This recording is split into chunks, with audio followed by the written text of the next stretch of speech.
السلام عليكم ورحمة الله. النهاردة ان شاء الله هنعمله التشريح دوت بالخياطة زي ما انتم شايفين.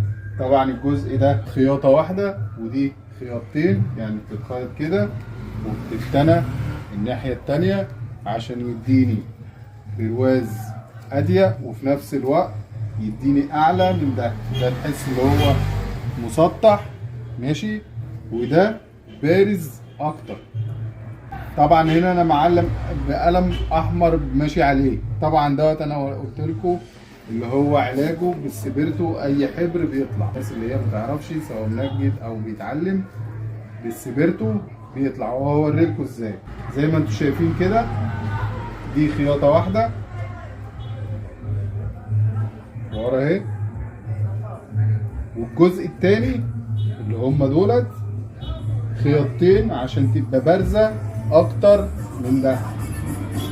يعني في نوعين من الخياطه دي، انا بوري لكم في كده وكده للي هو ما يعرفش. فانا اعملها على ناحيه واحده، وعلى حسب تخن السفنجه بتبرز اكتر. انا هنا خياط زي دي، وبعد كده باخدها دور تاني خياطه عليها، وهوري لكم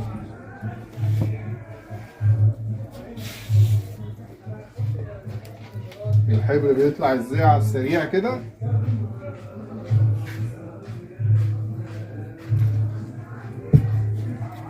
ديت علامة حمراء اهي، العلم بتاعي.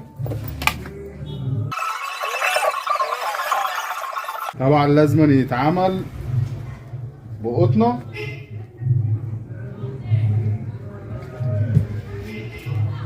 ده انا كده كنت متقله عشان يبان معاكم كده. هو كده راح خلاص